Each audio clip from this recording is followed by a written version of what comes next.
você já quer? Você quer 23 do 9? 23 do 9? Quer 23 do 9 tem aqui, ó, cooperação.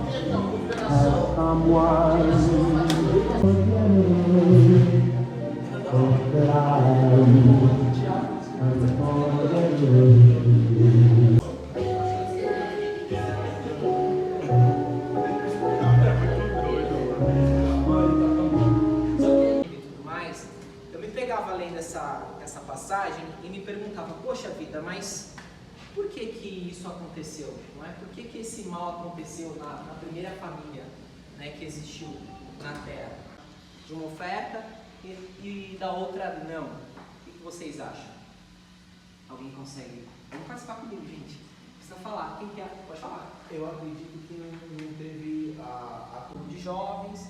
Depois eu comecei a tocar violão, a cantar também. O 6x8 a diferença. Nós estamos. 1,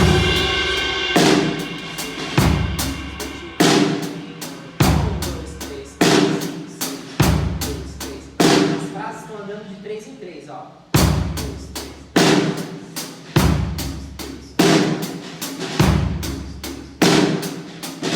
Certo?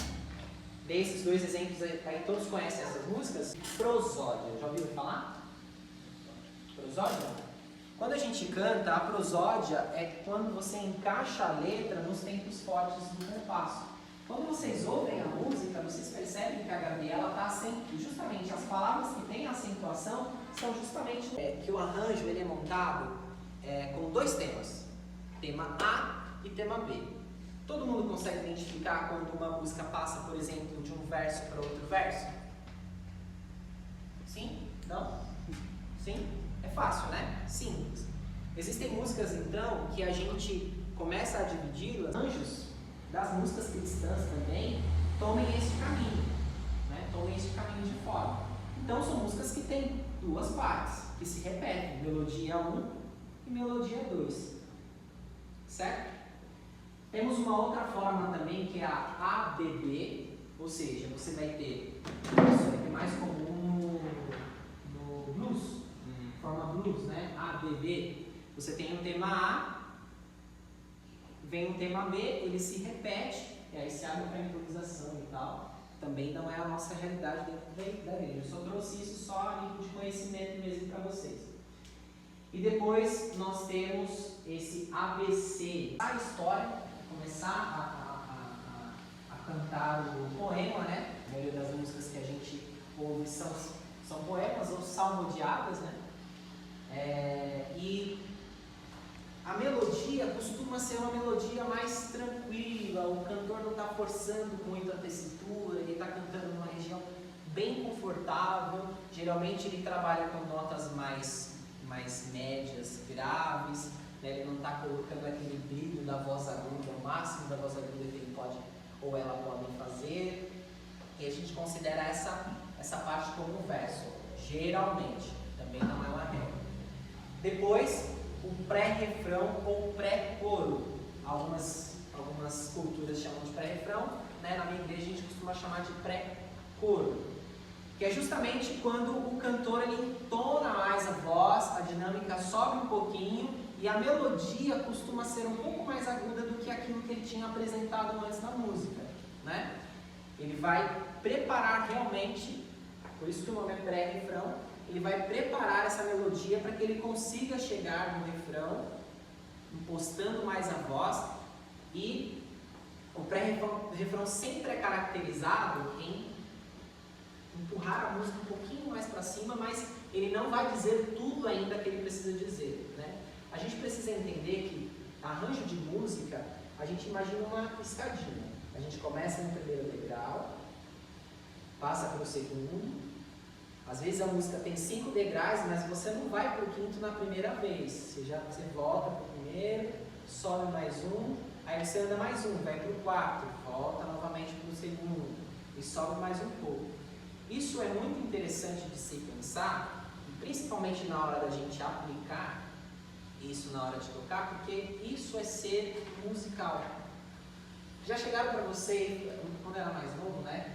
As pessoas mais velhas sempre falam, cara, você precisa ser mais musical, né? Você precisa. Poxa, mas o que é ser musical? Eu tirei a música certinho. Estou tocando legal, né? O cantor tá cantando. O baixo tá rolando lá, tá fazendo as frases. Tá tudo acontecendo dentro da normalidade. Eu ainda não sou musical, tá estranho o negócio. Só depois de um tempo que eu comecei a perceber essa expressão. E ela está muito ligada a compreender a forma da música. Entregar para a música esse passo a passo de escadinha. Né? Vocês já viram aqueles músicos, aquelas pessoas que já entregam tudo que elas sabem já na primeira frase da música? Isso é péssimo.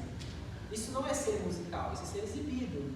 Né? A gente não está na igreja para se exibir, a gente está na igreja para entregar o que a música precisa entregar, o que as pessoas precisam ouvir, as pessoas precisam ter essa experiência com a música. Né? E quando elas ouvem a música em casa, elas têm essa experiência de escadinha. O cara não entrega tudo na primeira, ele vai construindo, para a música também fazer sentido, ela tem um começo, meio e fim, ela tem essa estética. Né? Então o pré-coro ele dá essa erguida aí na dinâmica, só que ela não entrega tudo ainda, o pré-coro não entrega tudo ainda.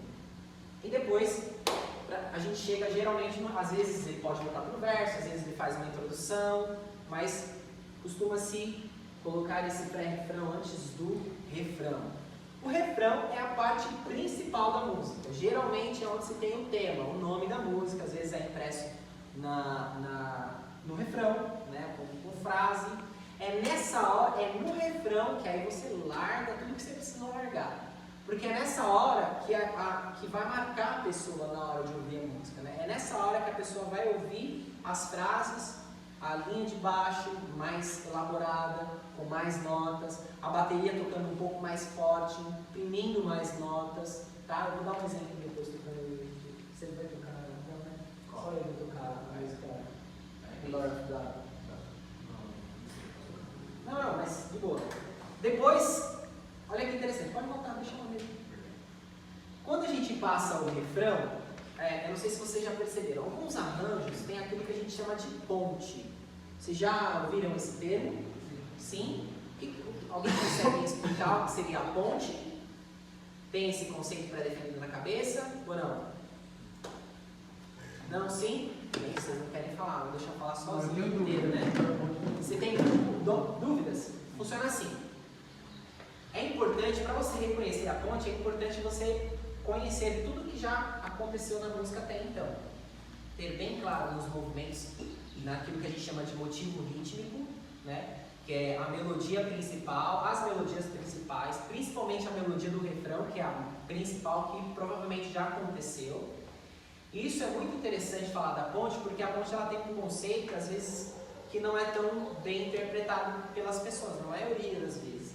A ponte, o conceito principal dela é fazer com que o ouvinte ele saia um pouco do universo da música que já aconteceu. Isso é proposital, o arranjador e produtor musical faz isso para descansar o seu ouvido, porque geralmente, nesse caso dessa música, vocês vão ver que ela repete a mesma forma 2 vezes. Então ela fez a introdução, fez os versos, cantou o pré-coro e atacou o refrão. Quando ela atacou o refrão, ela vai repetir novamente toda essa ideia. Né? Você vai ouvir a música novamente, claro, com alguns detalhes a mais, porque o arranjo, lembra da escadinha, ele precisa estar um pouco mais para cima, para também não cansar muito o seu ouvido, mas ainda assim cansa. Então o produtor ele pega como se ele tirasse você da música para colocar você no universo dela novamente no final. Então a ponte, ela é uma espécie de ligação, por isso que o nome é ponte. Então ela vai te tirar desse universo para colocar novamente no universo da música, só que de uma outra forma. Então ele descansa o seu ouvido e te coloca novamente. Geralmente a ponte, ela traz uma informação musical que não aconteceu ainda. Né? Uma melodia, uma forma de cantar, às vezes é a mesma letra, mas ele te colocou de uma forma diferente. A bateria toca diferente, a linha de baixo vem diferente, a guitarra começa a fazer frases diferentes. Até o movimento da harmonia, enfim, dos instrumentos, fica diferente. Você estava acostumado em fazer sol, mi menor, dó e ré na música inteira, e a música começa a trabalhar só com sol, ré, sol, e não passa mais pelo mi menor, ela mudou totalmente, a batida do violão muda. Então é intencional mesmo, de te tirar um pouco daquelas repetições e te colocar novamente. E aí ele vai te trazer um refrão diferente, a mesma informação, só que com alguns pontos, né? E vai repetir o refrão para ficar na sua cabeça. Sabe a música Chiclete? Ela precisa ter essa ideia. Aí se repete o refrão. Por isso que a gente chama isso de ponte.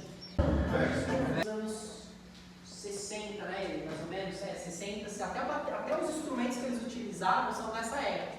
O contexto de arranjo é baseado nesse soul music.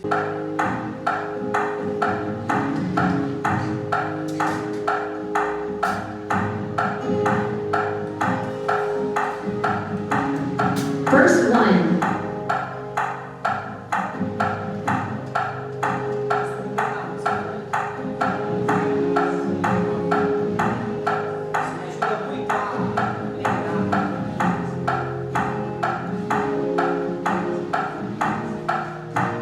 Lembrando que esse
quem aqui é baterista?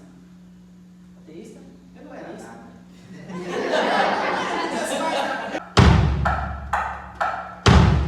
Faz com o bumbo. Os 3. Os 4. Faz com o bumbo, faz com o pau.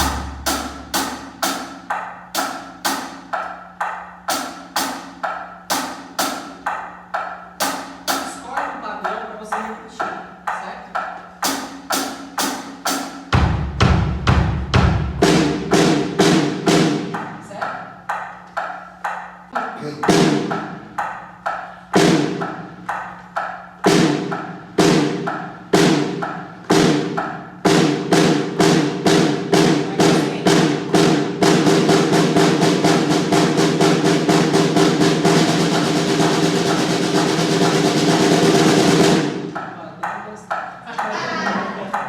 Certo? Essa é a ideia. Então, gente, é simples, não tem nada. Ô, Bruno, interessante que você sempre falou de figura. Não falei de figura, só estabelecer um padrão. Você não precisa, música é uma parada que vocês já conhecem, tá? Quando a gente vai para o mundo profissional da coisa, é óbvio, a gente vai. Eu vou falar disso também. Eu tinha muita dificuldade porque eu sou profissional, né? A gente fala assim, forma um solo de maneira diferente, né? Você vai conseguir, o seu violão não vai ficar embolado com a guitarra. Isso também é interessante, é só uma parada que a gente precisa às vezes também tomar cuidado, certo? E vocês vão posicionar o microfone não muito próximo da pele. Se vocês verem o microfone assim, tá errado. O microfone ele precisa ter um tempo de respiro aqui, ó, para a pele soar e o som da pele chegar nele. Então, vocês vão separar de 3 a 4 dedos de distância da pele. Isso serve para todos os tambores, tá? Todos. De 3 a 4 dedos. Isso tanto na caixa, no surdo, tá? 3 a 4 dedos. E aí você vai apontar o microfone para o centro do tambor, certo? O centro do tambor é aqui dentro. Faz uma linha imaginária. O centro do tambor é aqui dentro, no meio ali. O centro do tambor não é aqui, que é o centro da pele. Então, se vocês pegarem o ângulo aqui, vai ficar mais ou menos aqui, ó. Centro do tambor. Vocês colocam um ponto imaginário ali no meio do tambor, o microfone vai estar apontado para ali, certo? Isso serve para esses tambores, né? Para esses microfones que a gente chama de close, né? Para cada peça da bateria, certo? É básico. O cabinho vai vir aqui e ele vai estar posicionado. 3 a 4 dedos, o som vai ficar bonito. Por que a gente não deixa o microfone muito próximo da pele? Porque a gente acaba tendo um efeito chamado efeito proximidade. Já ouviram falar disso? Já ouviu falar disso? Quando você coloca o microfone muito perto aqui, você vai ter muito grave, vai soar muito grave os tambores. Então o seu som vai ficar embolado. Então você não vai ter o som da madeira, você vai ter o som grave da pele. Entende? Quando a gente toca a bateria, a gente toca num tambor que tem madeira, que tem ressonância. Então você vai deixar o mais separado possível, apontado para o meio, de 3 a 4 dedos. E aí você não vai ter mais microfone. Vocês estão vendo essa linha aqui, ó? Eu costumo usar essa linha como parâmetro para poder instalá-lo aqui. Você vai colocar ele aqui na frente do tambor e tome cuidado. Cada local que você coloca o microfone, no caso do bumbo, você vai imprimir uma característica diferente no tambor. Se você coloca ele aqui, você vai ter um tambor muito mais grave, só que você vai perder um pouco dos agudos, né? Se você coloca ele aqui, só que do lado de fora, você vai ter um pouco mais de agudo, mas o grave ainda vai ficar um pouco embolado, pelo menos na minha concepção de ouvir o tambor. Eu gosto de colocar o microfone aqui, ó, pegando essa linha como base para poder colocar na pele. Perceberam? Isso vai trazer muito grave para o meu tambor, mas ele também vai captar o som do kick, que é justamente o batedor do bumbo acertando a pele batedeira lá na frente. Então o som vai ficar muito mais expressivo, a gente vai ter o grave, mas também vai ter o som do kick batendo. Aquele A gente vai ter o início do som com o kick e o ar do grave acontecendo. Existem produtores que são ricos, né? Aí eles colocam 3 instrumentos dinâmicos. Você vai pegar ele,